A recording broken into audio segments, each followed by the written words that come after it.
I'll mute myself. Arun sir, you can carry on. Yeah. I'll just share my screen.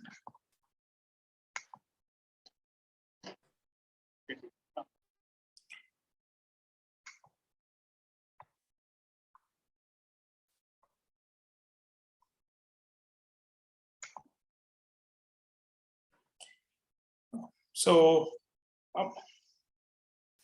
is my screen visible? My audio clear?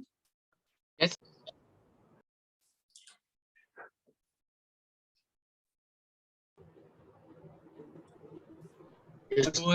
Sir, your audio and slides are clear, sir. Yeah, hi. So a warm good evening to all.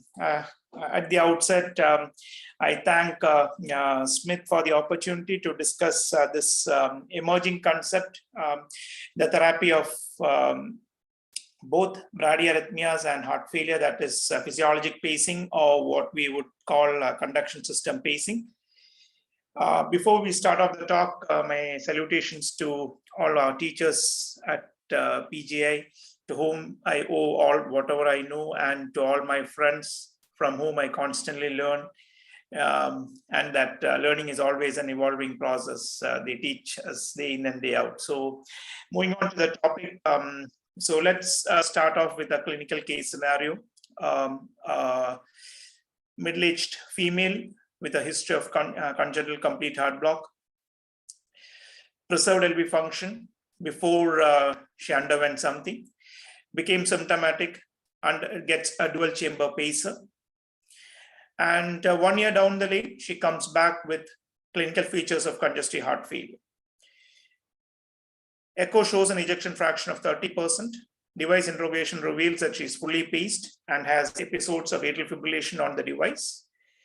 She continues to have worsening features of heart failure, and she was referred to us for further medical management and further interventional management. So these are not uncommon scenarios. I'm pretty sure each one of us would be seeing these kind of pacing-induced cardiomyopathy.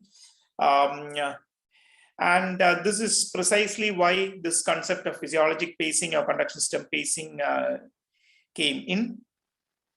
So this has been known for some time now. We all know the detrimental effects of chronic RV pacing. RV apical pacing leads on to electrical dyssynchrony, which leads on to abnormal ventricular activation pattern and translates to mechanical dyssynchrony as well, which translates to abnormal contraction patterns. Gradually, LV starts remodeling. There's asymmetrical left ventricular hypertrophy, ventricular progressive dilatation, functional mitral regurgitation, which actually translates to heart failure. And that translates to left atrial remodeling as well, which translates to increased episodes of atrial fibrillation. This concept of RV pacing induced cardiomyopathy was in fact known for more than 2 decades now. In fact, the first major publication on this line came from the David trial, which was in fact an ICD trial, which showed that patients who had higher percentage of RV pacing tend to have higher hospitalization with heart failure and higher incidence of atrial fibrillation. So then they wanted to know whether there is actually a threshold or the amount of pacing that would contribute to heart failure. And that was, again, there's some collaborative evidence with the MOST trial, which actually tells us that any amount of ventricular pacing is deleterious if the ejection fraction is less than 40%. And in fact, a threshold of more than 40% pacing translated to a higher incidence of pacing-induced cardiomyopathy. So whenever a person with an EF less than 40% remains more than 40% ventricular paced on most of the times, he would have higher incidence of heart failure and atrial fibrillation. So we have been trying to tackle this increased ventricular pacing induced cardiomyopathy. And initially, the vendors actually tried various programming options, like you had the managed ventricular pacing from Medtronic, the ventricular intrinsic preference algorithm from St. Jude, rhythmic from Boston. So there were numerous device algorithms actually which were tried, but all these algorithms actually failed. Because with these algorithms, the AV and VV synchrony were sacrificed at the expense of reducing ventricular pacing in patients with prolonged AV delay. And not only these algorithms failed, because of its non-physiologic concepts, they were actually even pro-arrhythmic. Because of the short-long sequences that happened, some of them were actually more pro-arrhythmic and related to more adverse events than benefits. So definitely, we were not looking at these algorithms anymore. Subsequently came the concept of non-apical pacing, that is alternate site pacings. People started to pace in the RV outflow tract. You had Harriman's curve kind of stillets made on to facilitate physicians to pace in the RV outflow tract, then the RV mid-septum, and so on and so forth. People tried alternate site pacing as an option to reduce the incidence of pacing-induced cardiomyopathy. Although theoretically, this concept of non-apical pacing was definitely scientifically wise, but in real life, in real world scenario and in trials, that didn't translate to better clinical outcomes. So this is a meta-analysis which looked at non-apical pacing versus apical pacing. And unfortunately, there is no difference in the heart failure incidence or atrial fibrillation incidence. And this was precisely because of limitations, because of the limitations to the difficult anatomy and inaccurate select site spacing related to the fluoroscopic limitations and difficulty to reach areas. And that resulted in variable outcomes. So a person's, the fluoroscopic definition of RV outflow tract varied, and that is why a lot of CT guided studies revealed that most of these leads were actually not in the outflow septum, and that is why in real world scenario, non-apical pacing was not found to be superior to the traditional RV apical pacing. Then came the thought process of biventricular pacing, and this concept comes from the earlier studies on patients who underwent AV junction ablation. So you know that patients who undergo AV junction ablation are going to be mandatorily paced, and so these patients are going to be 100% paced. And when you want to pace these kind of patients, BiV pacing was clearly shown to be superior to RV apical pacing. And then there was this block heart failure trial published in New England Journal in 2013, where patients with ejection fraction less than 50% and heart block were randomized to BiV pacing versus RV pacing, and BiV pacing was found to be slightly superior, but you need to realize that the events were primarily driven by an increase in the LV and systolic volume index and primarily driven by increased heart failure visits actually. So there was initially some promise from biventricular pacing, introduction of pacing-induced cardiomyopathy, but again, the results were not equivocal. This was a large BioPace trial, which looked at BiV pacing for all patients with AV block with an intention to prevent cardiac desynchronization, and it gave equivocal results. Actually, you find that in patients who had AV block and preserved LV function, BiV pacing was not superior to right ventricular pacing in reduction of heart failure hospitalization or mortality, even in patients with reduced ejection fraction. There were almost 500 patients in this trial with an EF less than 50%. Even in those patients, BiV pacing was not superior to RV pacing. So the results with CRT was definitely equivocal, and we needed something beyond this. And that is why this concept of physiologic pacing or conduction system pacing came in. Initially, we tried to target the His bundle, and gradually now the world has moved towards left bundle. First of all, why physiologic pacing or conduction system pacing? Simply because conduction system pacing is able to eliminate the risk of pacing-induced cardiomyopathy in Brady patients and are able to improve therapy in CRT patients. The simple concept is physiologic pacing simply replicates human physiology. Evolution has selected, you all know that evolution has selected His Purkinje system as the most efficient way to activate the ventricles. Some nuances like, see, if you're doing the typical His bundle pacing, you have one more other advantage that is quoted, although it is not much relevant, is that both the leads are in the right atrium and there's no incidence of tricuspid valvular issues. The major advantage of physiologic pacing is that both AV and VV synchrony can be achieved at the same time, and there's least incidence of pacing-induced dysynchrony. So when we start off with physiologic pacing, let's just revise our history again. AV conductions were actually first described by Hiss and Kent way back in 1893. The AV node, AV bundle, and Purkinje fibers were actually described by Tawara in 1906. This is the picture that he described.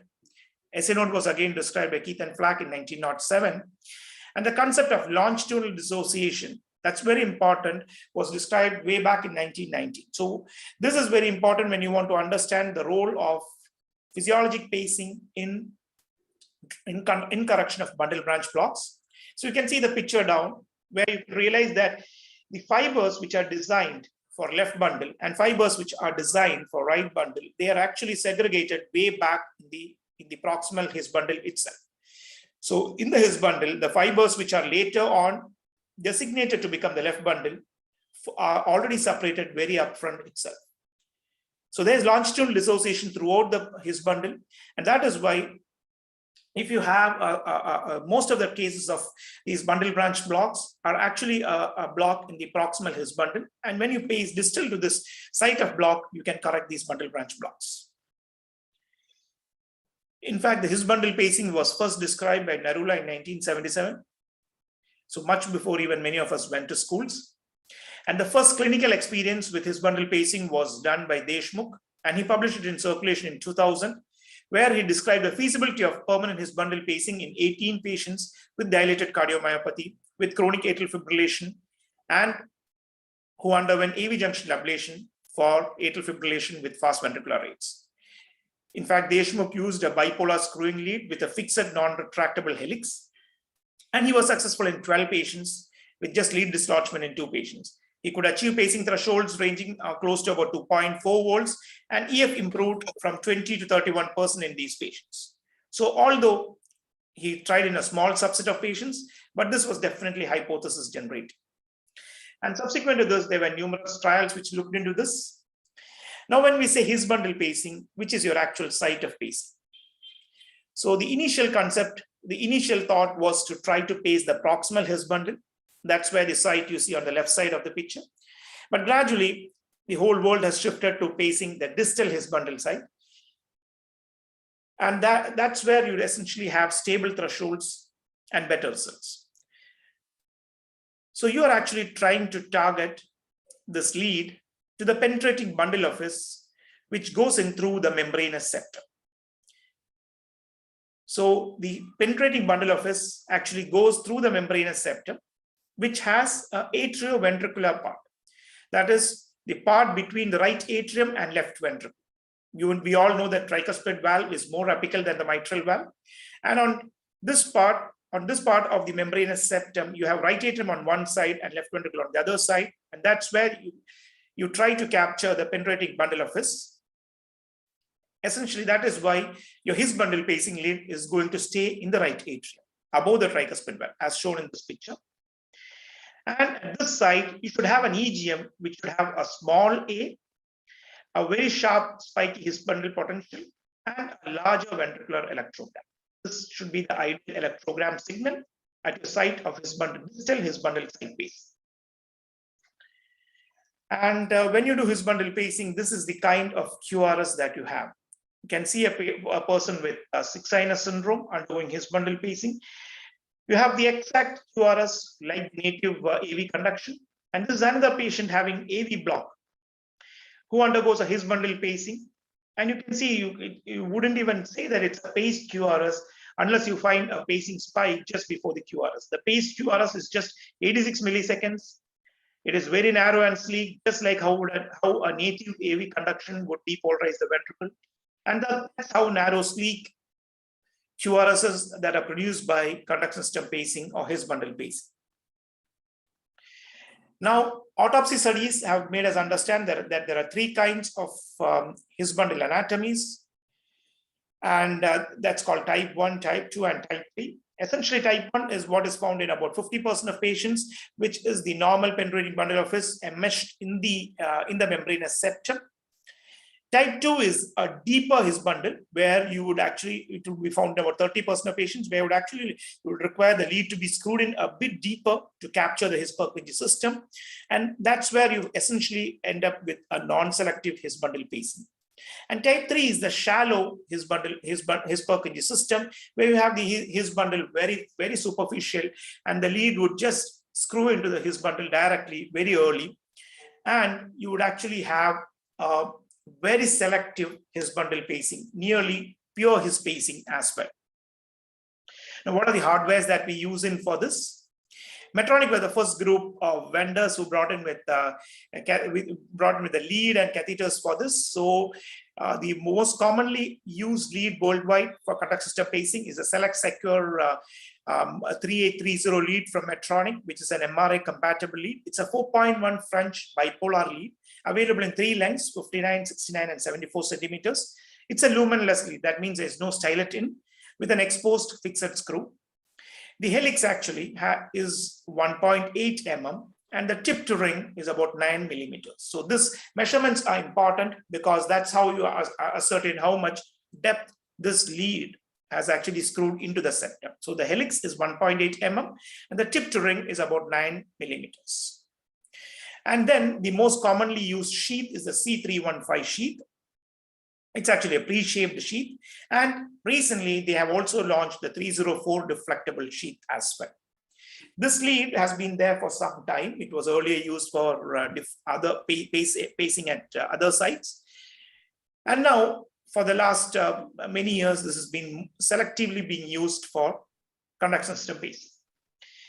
These are the catheter types. The catheter type that was being used for most of the time has been the C315 sheath, which is a 7 French outer diameter sheath and inner diameter of 5.4 French. It's a pre-shaped sheath, which is 43 centimeters in length. And they've also launched the deflectable pre-shaped 304 sheath and the deflectable 304L69 sheath as well. These are 9 French sheets with an inner diameter of 5.7 French.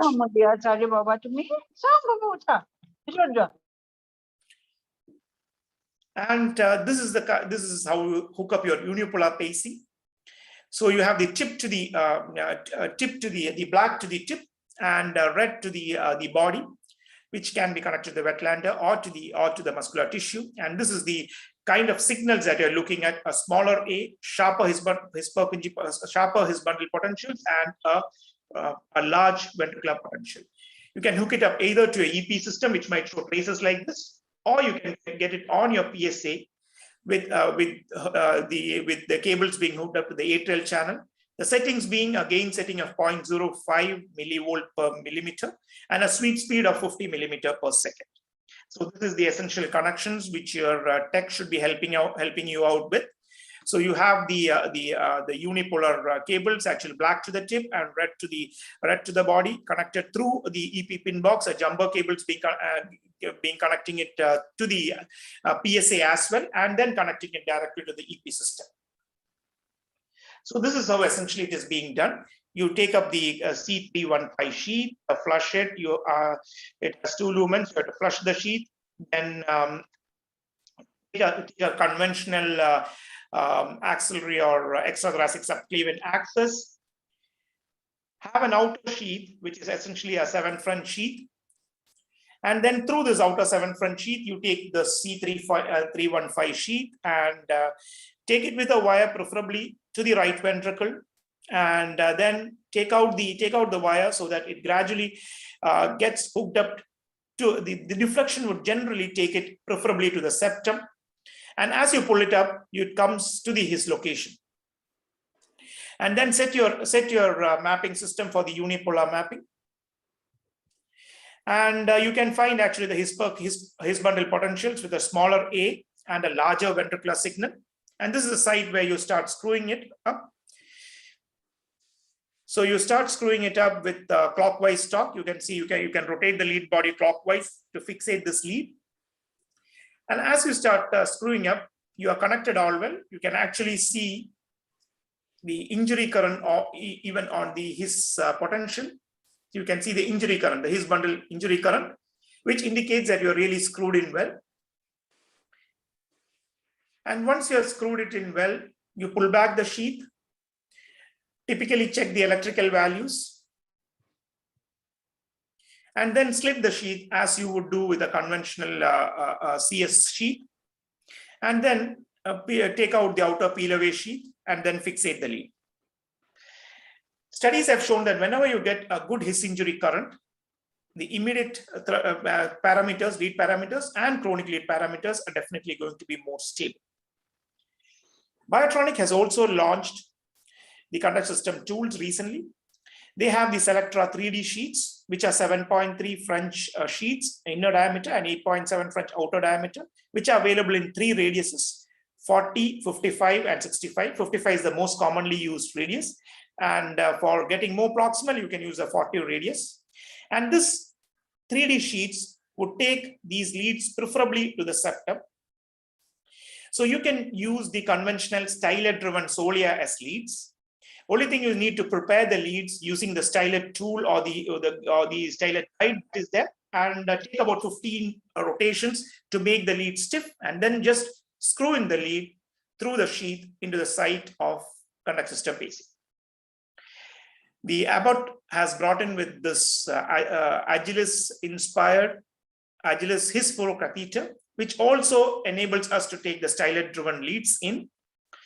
So comparing the conventional conduct system pacing tools available from all 3 vendors, Medtronic has a C315 pre-shaped double curve sheath, and also recently the 304 deflectable sheath with the 3830 lumenless without stylet fixed helix lead, and which is fixed by rotation of the lead body.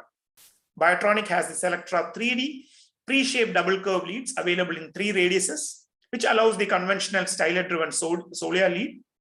And the rotation of lead is by again extended screw and pre-extended screw, and just screw it in. Agilis Hispro from Abbott is a unidirectional deflectable catheter which has 2 distal tip electrodes, which also gives us the ability to map. It also helps us to take in the stylet-driven tendril leads in, and typically the screwing is just like the Biotronic lead. So some nomenclatures. So when we say selective His bundle pacing, there is what we call it's a pure His bundle pacing. So you'll find the stim capturing the His bundle potential, and so after the stim, you will have an isoelectric interval, which would be essentially be equal to the intrinsic HV interval, and you would have a QRS morphology, which is exactly similar to the intrinsic QRS morphology. You can see on the paste, these are actually pure His bundle pacing, where you have an isoelectric interval between the pacing stim and the native QRS, and the QRS morphology is just like the native QRS morphology, same axis, essentially the same. Then you have the non-selective His bundle capture, where you have capture of both local myocardium and conduction tissue. So after the stim, you will have a slurred upstroke, which is collaborating with a local myocardial capture, which we call the pseudo delta. And then you have a narrow QRS, which is essentially through the His Purkinje system. So the stimulus to ventricular capture interval will be shorter than the HV interval due to local myocardial capture, but the electrical axis of the pace QRS would be concordant with the electrical axis of the spontaneous QRS. So you will have a stim followed by a delta or pseudo delta, followed by a narrow QRS, which has a similar axis to the spontaneous QRS. As you come down from higher output to lower output, you can see transitions from non-selective His bundle capture to selective His bundle capture. So although these things are well simplified, as I said, but there are some particular criteria which you can refer to this manuscript by Vijayaraman sir, where he has put up specific criteria of selective His bundle capture and non-selective His bundle capture. Now coming to the clinical evidence. So initial His bundle studies, you can see numerous reports being put together. Initial studies were all small, single center and non-randomized clinical studies. But what we all learned from these studies was, as the experience built up, the fluoroscopic times came down, the procedure times came down, implant successes improved, pacing thresholds came down, and lead durations started coming down. So there was definitely a learning curve, but as the physicians came over the learning curve, procedures became shorter and more successful. The first larger report on His bundle pacing was from Parikshit Sharma, where they reported outcomes from 192 consecutive patients, and they found reduction of heart failure outcomes and mortality with His bundle pacing compared to RV apical pacing.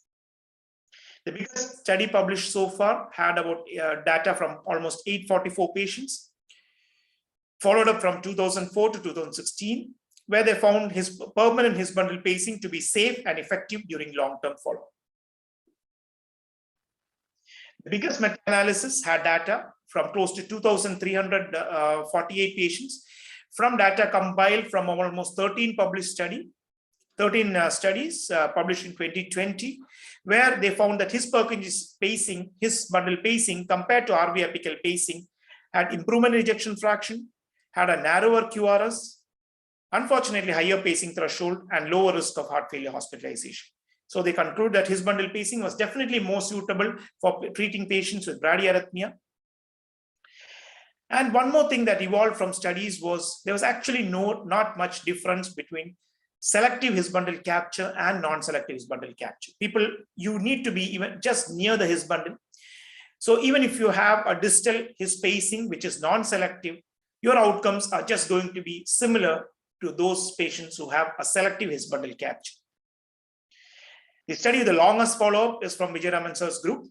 Again, he reported data for almost 5-year follow-up, and they found that in patients who undergo permanent his bundle pacing, it was associated with the reduction of mortality, reduction of heart failure hospitalization, but unfortunately, there were higher incidence of lead revisions and generator changes.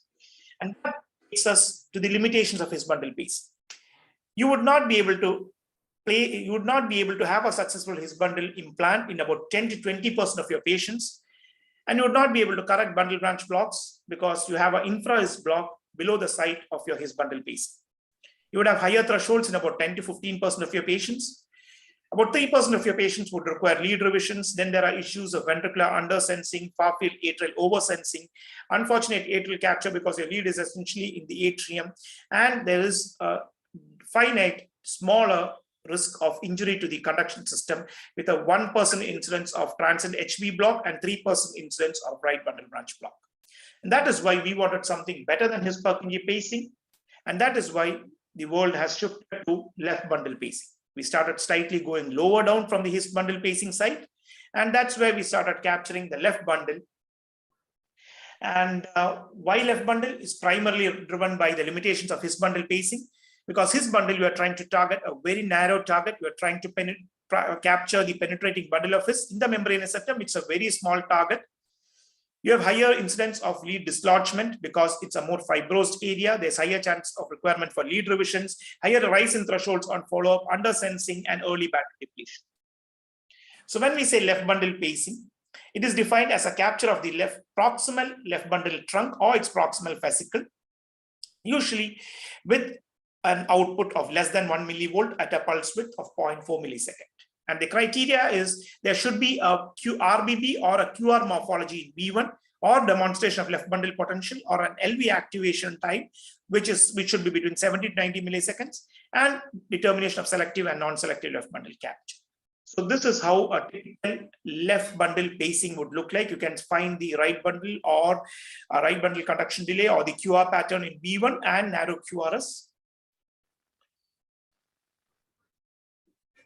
And this was described by Huang and group. So essentially, you try to target a location just below the site of distal his Purkinje pacing. You take it to a site about 1 to 1.5 centimeter from your location of the his bundle catheter towards the RV apex, and find a location which gives you a W pattern on the pace QRS and start screwing in, monitoring the unipolar impedance. This is the algorithm described by Huang, who actually pioneered this technique. But then I would all suggest all the beginners to look at this manuscript where Huang and Vijay Raman sir has put together an algorithm in a more stepwise fashion. So any person who is subjected for left bundle pacing, you should actually look at the septal thickness on the echo, because if you are looking at a very thinner septum or a very thicker septum, you might be looking at a difficult implant. But what we have realized from our experience and what is more echoed around is it is not the septal thickness that matters, it's the amount of septal fibrosis that matters actually. If you have a very fibrous septum, whatever you do, you might not penetrate at all. Thickness is actually not much of a matter, but again, it would be worthwhile looking at your septal thickness on your echo, interventricular septal thickness on your echo before you take these patients into the lab. If you have an intrinsic left bundle branch block, it's always preferable to have a backup pacing, because when you're trying to do this, you're trying to manipulate around the right bundle tissue, you will land up in complete heart block, and it's always better to have a backup pacing facility. You should have a temporary if there's baseline rhythm as a left bundle branch block. After conventional subclavian venous access, take the C315 sheath to the site which on the RAO is about 1.1 to 1.5 centimeter distal to the site of the distal his towards the right ventricular apex, and then pace at this site and see whether the paced morphology has a W pattern with a notch which is close to the nadir in lead V1, indicating an ideal location. Then go to the LAO view, ensure that your sheath is perpendicular to the ventricular septum, and then you start screwing in. And while you screw in, you look at changes of the paced QRS in lead V1. You can do a sheath angiogram. You need to monitor the unipolar impedance. Traditionally, you should penetrate about 6 to 8 mm. That's why you need to understand that the helix is about 1.8 mm, and from tip to ring is about 9 mm. And you penetrate with slow turning, and then look at the paced QRS morphology, and you stop penetrating once you have a paced morphology with a QR pattern in V1 or an RBV morphology, or you have right bundle ectopics, or you are able to record left bundle potential.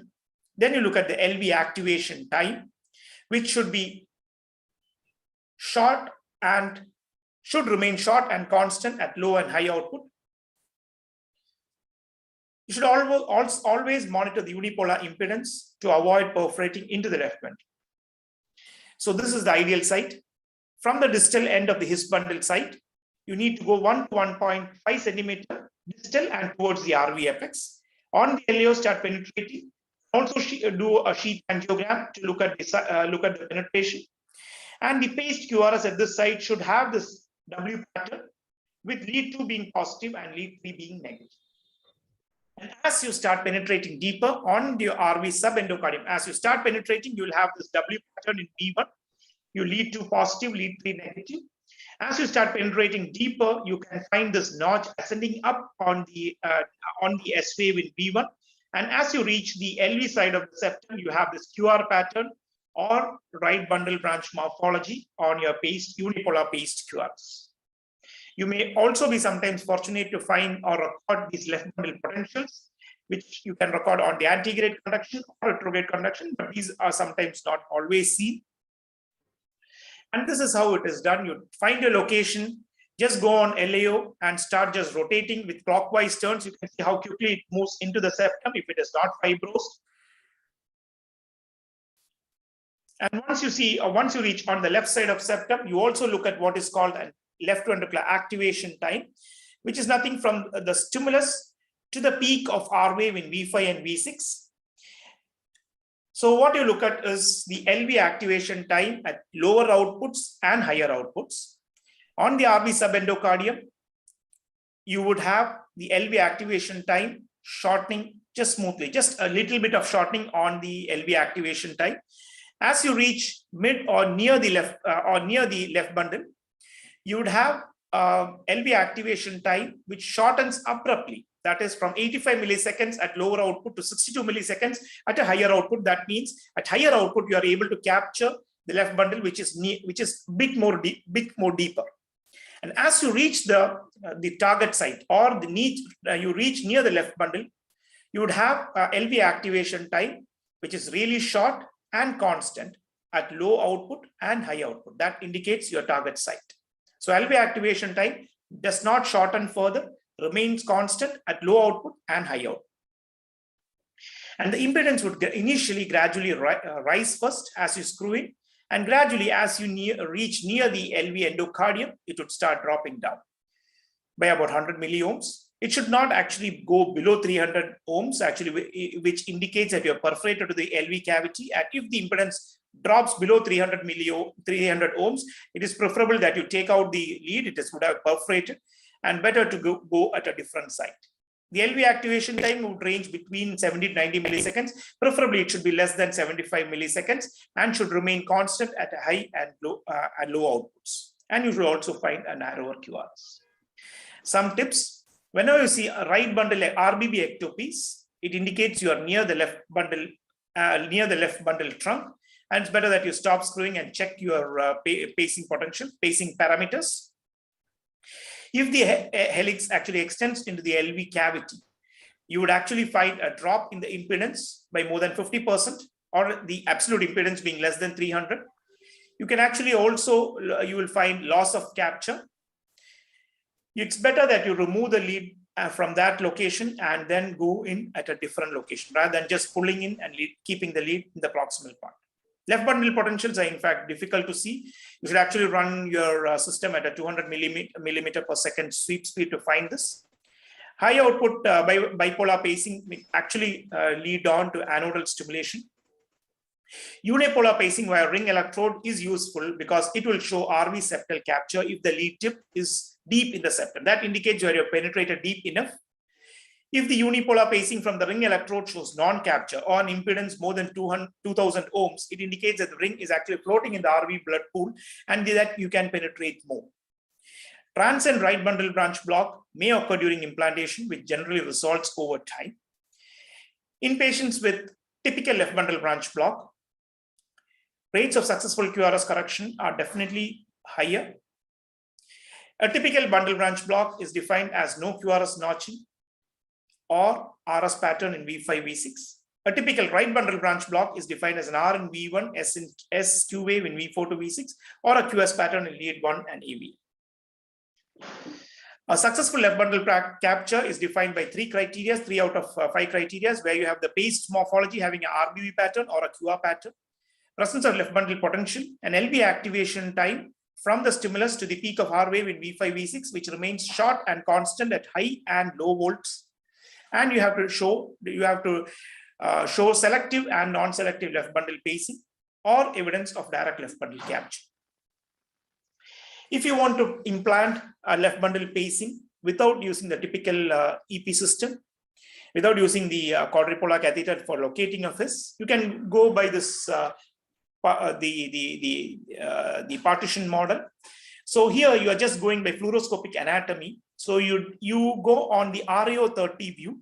You can find the RV contraction ring, the apex. You divide it into high septum, mid septum, and low septum, as you can see in this picture. And then divide it into anterior, middle, and posterior. And then you divide it into 9 quadrants.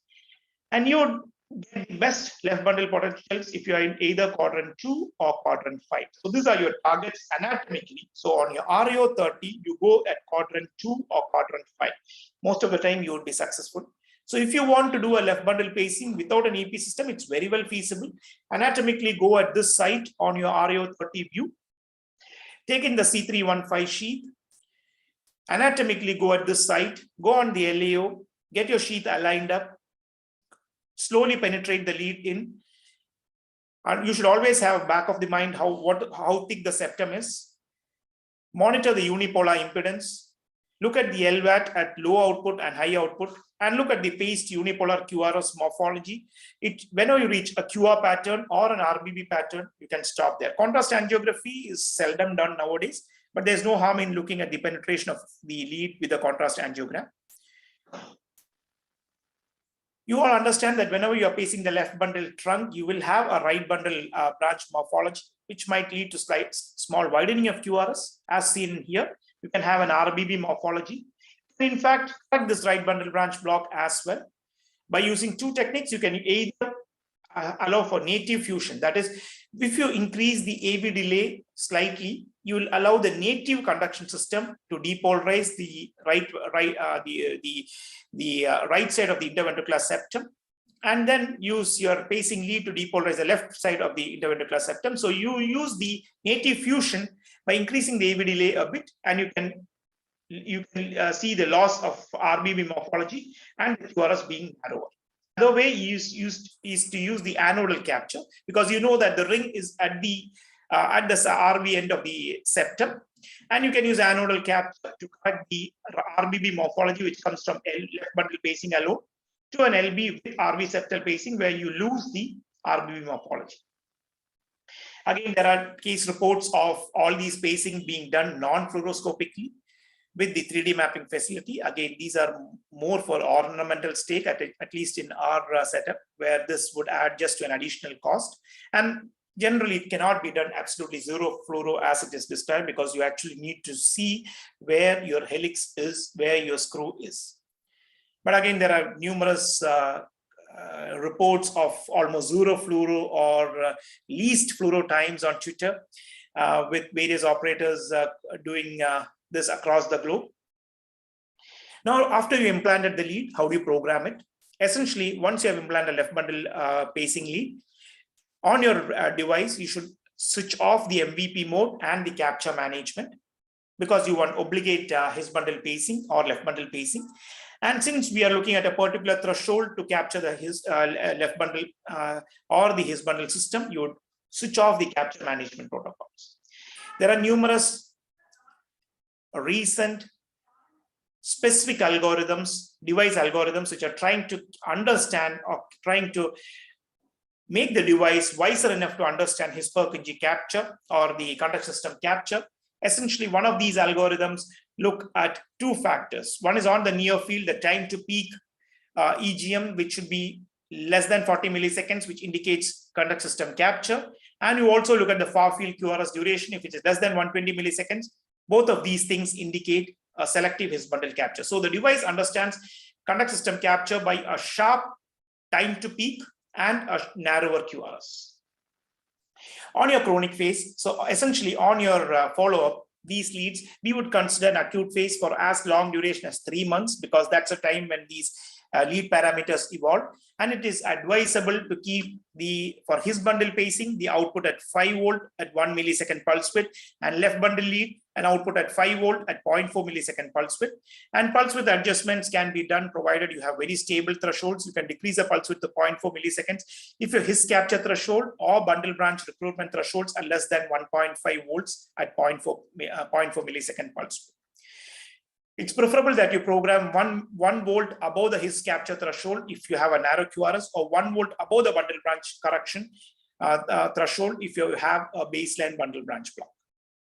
There are numerous issues that can happen with the programming, like sensing issues, capture issues, which would require troubleshooting. I would not go into nuances of this for the sake of time, but I would request all my colleagues to go through this manuscript by Parikshit Sharma and Vijayaraman sir in Heart Rhythm 2019, which gives you detailed various sensing issues like atrial oversensing, ventricular undersensing, all those things that can happen, and what are the consequences of these issues and how do you tackle them. There's a lot of case reports on left bundle pacing since 2018, since Wang described it, and the whole world has shifted from his Purkinje pacing to left bundle pacing. But if you look at the publications, you would actually find the total publications, including the latest Wang's paper, to have almost data from about 500 patients only. But if you look at Huang's presentation in EHRA 2022, you can see the graph actually, the number of left bundle pacings that is happening in China in 2021. It's 14,000. So that's how much the Chinese people have adopted left bundle pacing, and that's essentially the way even most of our EP community is also doing in our part of the world as well. But there is definitely a lot of more data that is required, and that will come probably over time. What are the other frontiers with conduction system pacing? So whenever we have cases which failed CRT, we all know that CRT is a wonderful therapy, but unfortunately 1 out of 3 patients would fail a CRT or would be a traditional CRT non-responder. That's where conduction system pacing has found its latest frontier. So this is primarily based on the concept that there is longitudinal dissociation of fibers. So fibers which are designated to become left bundle and fibers which are designated to become right bundle are predetermined in the proximal his bundle itself. And patients who have a left bundle branch block morphology on the surface QRS have majority of the time a block in the proximal his bundle. And so with conduction system pacing, you are able to pace at a site distal to the site of block in patients with left bundle branch block, and you're able to narrow down the QRS. In fact, if you look at the QRS duration with left bundle pacing or his bundle pacing, the QRS duration is much narrower than the traditional bi-V pacing. In fact, most of the world has also started using left bundle branch pacing as an alternative to CRT. So just look at this case scenario. You have the basic QRS in a person with dilated cardiomyopathy with a LBB morphology with 170 milliseconds. With selective his bundle capture, you're able to narrow down the QRS to 106 milliseconds. And with a selective left bundle capture as well, you are able to get a QRS as narrow as 108 milliseconds. In fact, such narrower QRS you are not even going to get with the conventional CRT. So definitely, this is going to be the next poor man CRT. So just look at this clinical scenario. This patient had dilated cardiomyopathy, typical left bundle branch block morphology, ejection fraction 30%, QRS duration 160 milliseconds, definitely required a conventional CRT. This patient, if he cannot afford a conventional CRT, the current poor man CRT is to just implant a dual chamber pacer with the RV lead being implanted on the left bundle side or a his bundle, and you can narrow down the QRS. And there are numerous case reports where such patients have dramatically improved with the improvement of ejection fraction as early as even six weeks to 2 months, with almost sometimes even near normalization of ejection fraction, or a response that we would equate to a CRT super responder. So this is definitely the latest poor man CRT, where you can use a dual chamber pacer with a left bundle lead, having an additional just 30,000-40,000 rupees, and can give benefits as like what a CRT would do.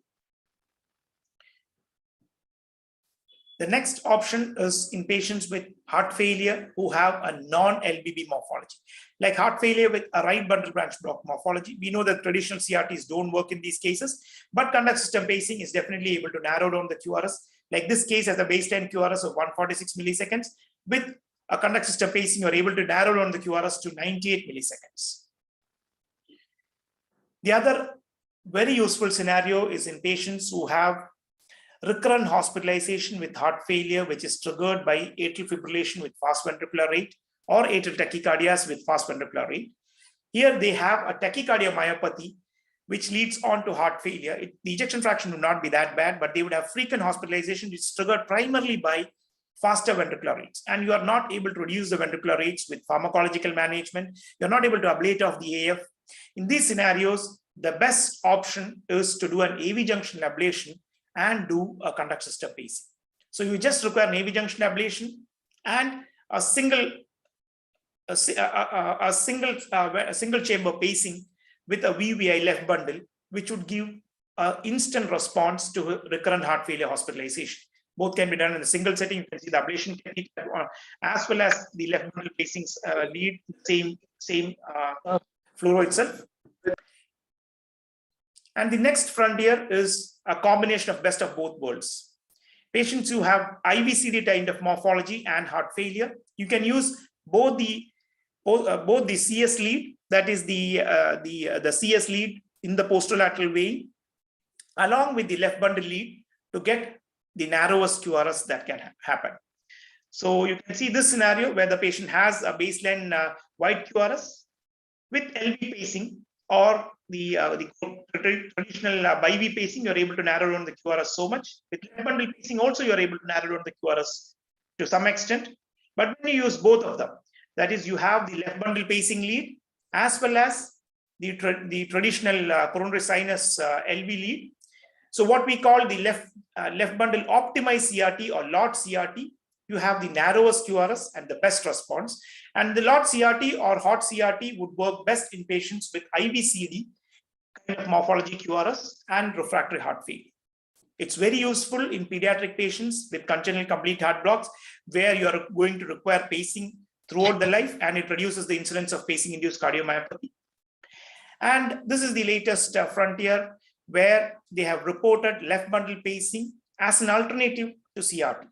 It is published in JACC EP in 2021, where they were successful in left bundle pacing. Vijay Raman's group were successful in left bundle pacing in 85% of patients. And they conclude that left bundle pacing is feasible, safe, and excellent alternative to CRT. Left bundle pacing provides excellent stable pacing thresholds, and patients who had baseline LBBB and very wide, very large ventricles, there was significant reduction in QRS duration, significant improvement in the NYHA class status, improvement in the ejection fraction, and LV reverse remodeling with left bundle pacing. So this is the algorithm that is provided.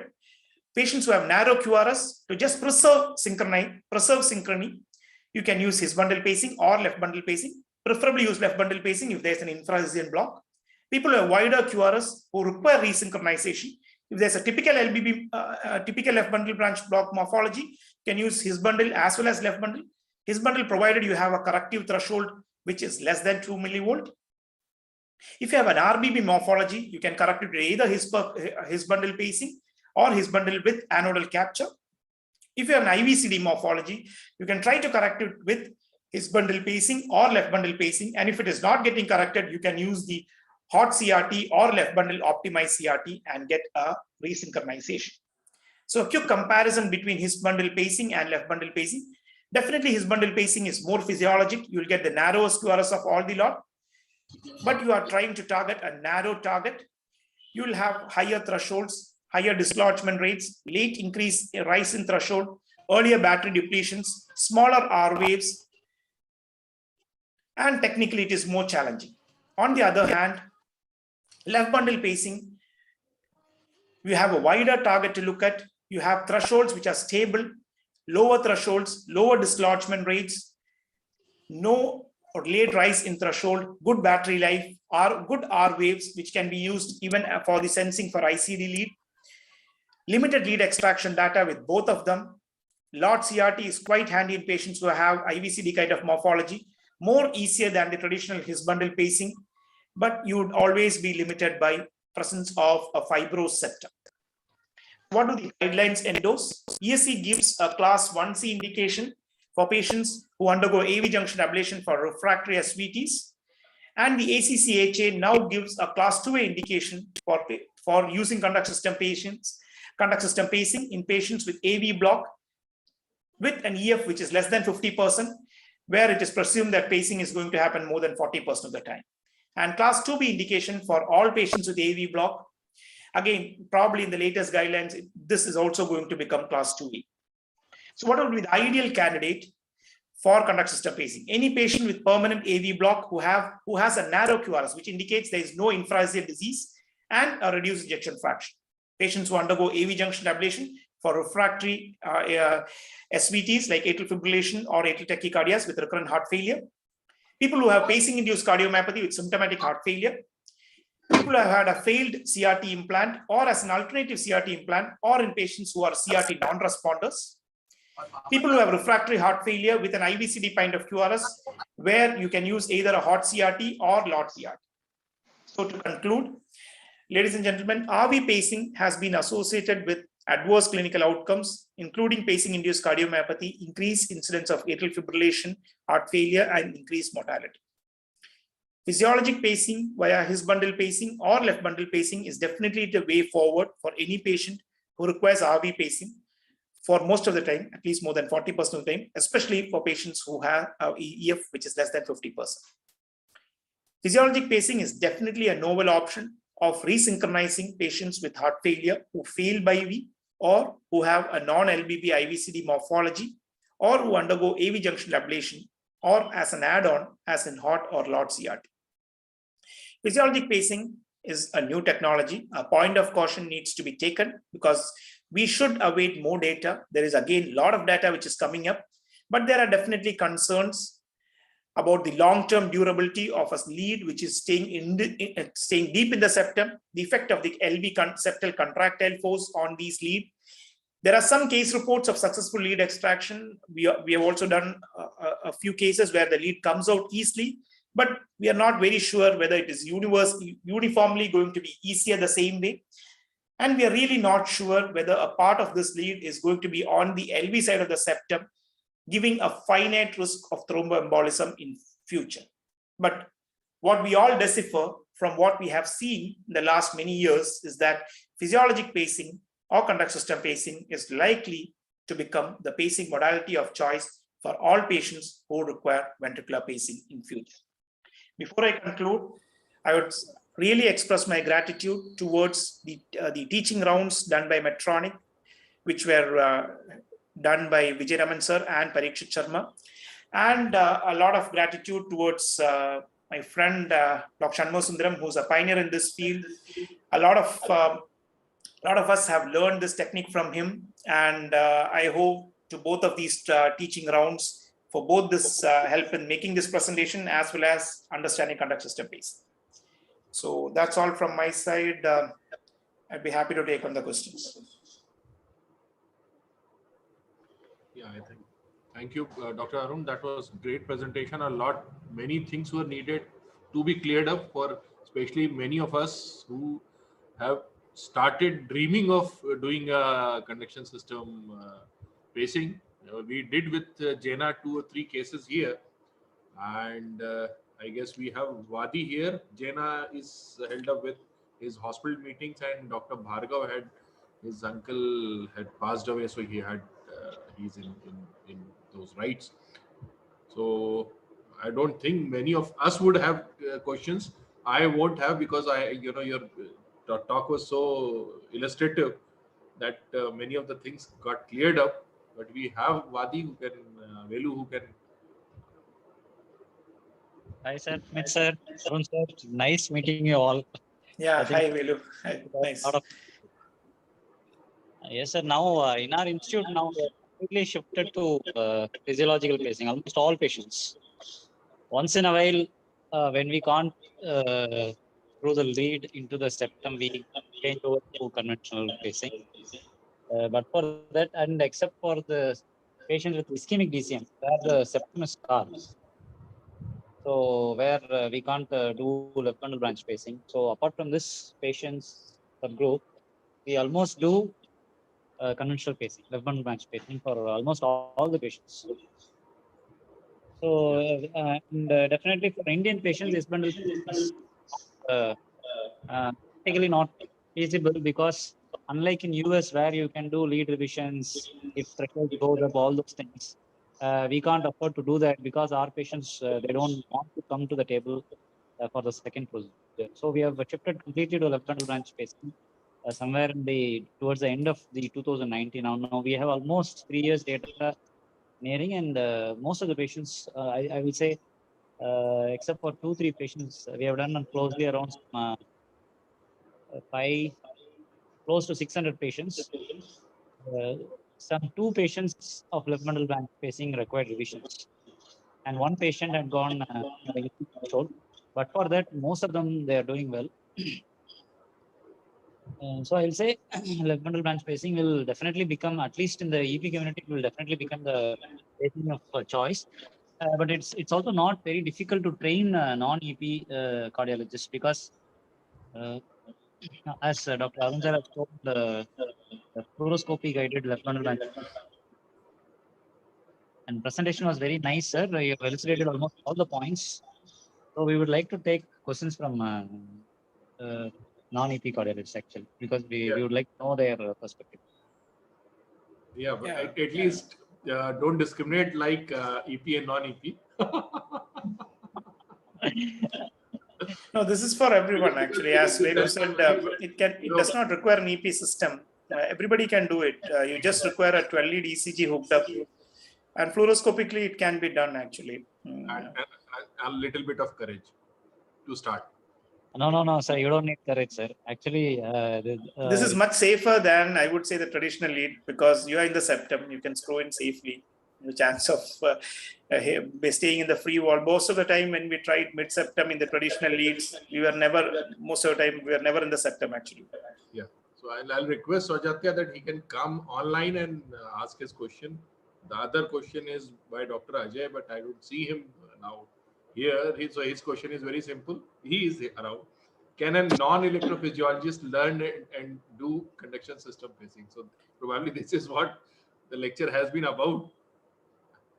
And attending the lecture, you made it seem very easier than doing the conventional way of pacing. You would also echo the same as you do more and more, because it is easier and better than the traditional lead, actually. Yeah. Just stick to what I've realized is the Medtronic and Biotronic tools are good, but the Abbott tool needs to be refined a bit more, because you'll actually have to. Velu, what's your experience with the Abbott tool? Actually, the Abbott HisPro tool, I used it, but you need to give additional curves to the sheath. What is your experience with that? No, sir, we don't have any experience, because our patients, the Agility sheath itself will cost 1 lakh more. No, sir. No, actually, for us, actually, it's almost just 20,000 difference between Abbott and the Medtronic. Not much costlier. No, then you might have purchased that Agility sheet separately, I think. No, it is the same, because the lead, they don't have additional lead. So the lead cost becomes reduced, actually, and they are giving it the prices, but the tool is the sheath is stiffer, and we found that it does not have the secondary curve. So I would say that you stick to Medtronic tool or Biotronic tool. Both of them are good, and just have to look at the pace morphology and fluoroscopically just understand the anatomy. Every person can do it. Every person can do it. Actually, you don't need much of EP skills for this at all. The only thing, the initial few cases, if some cases can be done under the proctoring, then it'll be nice, so that the understanding will be quicker. The mistakes we can avoid, especially coronary artery injury. If somebody is doing without a proctorship, if they are screwing it above just below, immediately below the his, the septal perforator injury may be there, though it is very uncommon, but initial at least 2-3 cases to understand anatomy and to avoid unnecessary things, at least to understand the impedance of the thing. Because if technician is not trained really well in conduction system pacing, sometimes we may not pay our attention towards the impedance. The final impedance, as you have told, we always be very. If it goes below 400, we will descrew from that area and we will go to the new area. So initially, 2-3 cases, if they get some proctoring, or at least a good trained technician who's trained, especially in conduction system pacing, comes, it will be of greater. That's what the main point I want to stress.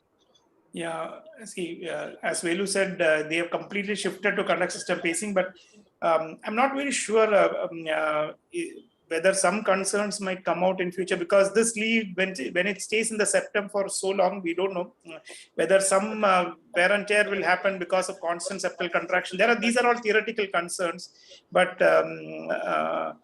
as years go, we might be more wiser, because his bundle came with a storm initially, but then gradually that interest went down when left bundle came in. But left bundle is definitely staying on.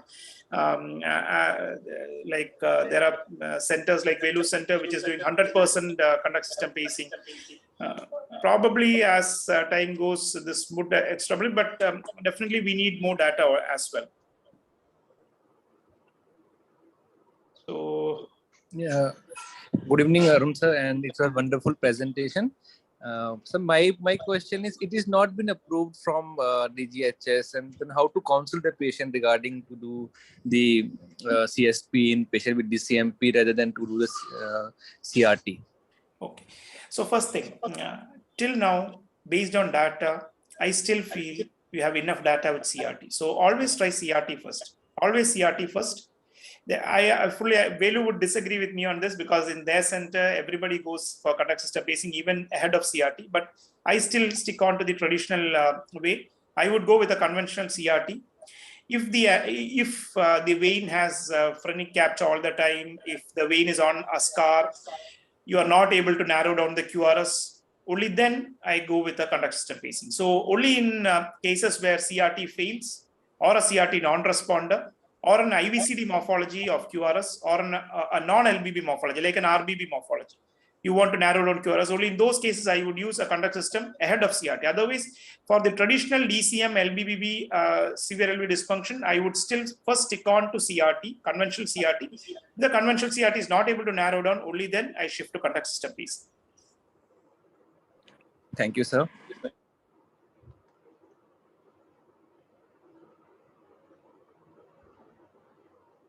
Velu, you would be always going ahead directly, even for traditional, instead of traditional CRT, going for left bundle pacing, or? RC. I think Velu is in RC, I think. RC. So Saujat has a question. In the new guidelines, expected RV pacing is an important indicator.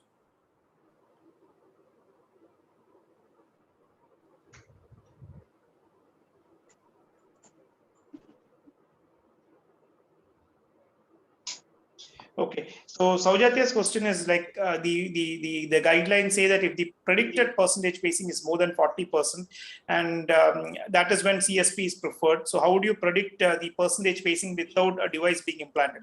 It is again mostly by your judgment, because if you're looking at a person who has a complete heart block with a slow escape rhythm, you know that this patient is going to be 100% paced. It is precisely based on your clinical judgment of how much the patient is going to be paced. Or if a person has just an occasional intermittent transient AV block, we would presume that he would require less pacing. Similarly, you should realize that conduct system pacing has, at the moment, no role in patients with sick sinus syndrome. In sick sinus syndrome, the native AV conduction is good. In those cases, there is absolutely no role for conduct system pacing. You can use the traditional pacing itself.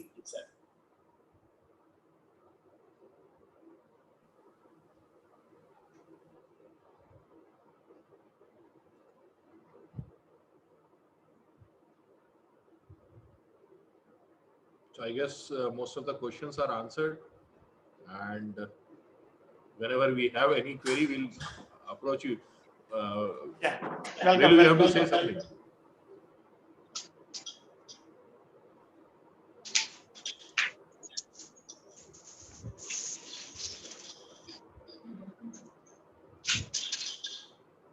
Smit sir, arrange for some tours, sir, for PGIs. Yes, Smit can do anything. Good. Even I was while driving today, I was thinking that dinner could be arranged. That I'm really saying we will plan and we'll go somewhere. That can be done. In fact, I had that thought because this was done in few cases where we were participants. So dinner was arranged for the family. It was delivered by Zomato or something. So that can be done. Yes. Anyway, next time for the next month's meeting, we are trying to get Dr. Anand to speak, not Anand Subramaniam, Dr. I.S. Anand, to speak on HAPE. So next Saturday, next fourth Saturday, do join in because it seems it makes us happy to see each other again. Yeah, true. Right, sir? Yeah, it's always nice to see you all. Yeah. So I should put everyone on the video model. Right. Everyone is on video mode. If you go to the gallery view, it's on the right top where it reads speaker view and enter full screen. But others do not have their videos on. Yeah. So if you request everyone to have their videos on, we'll take a snapshot also.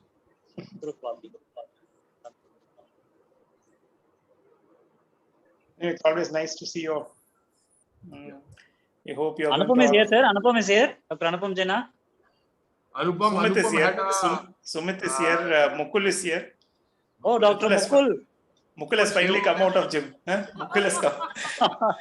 Sir, Mukul is now planning to become the Chief Minister of Himachal Pradesh. The only problem is whether to contest only in Himachal Pradesh or along with Punjab. Ajay sir is also. Unmute yourself. Unmute. Okay. ये क्या 10वीं देखने के बाद तो नहीं हुआ ना आइडिया? क्या? Abhishek Bachchan's movie had come called 10वीं, where he's CM of some Punjab or Haryana.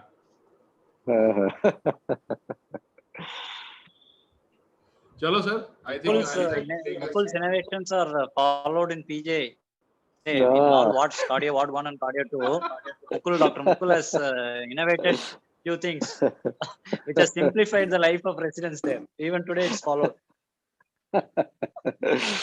Now all of you plan to come to Dharamshala. We can plan some conference for PGI there. Nice, Yes, so sir. you plan a conference and Sure, we'll sure. come. हाँ. Rather than Sure, we come Mukul, and please you coordinate here. We'll come here. We'll come. Definitely we'll come. Please coordinate. बिल्कुल. Yeah, air tickets or chopper.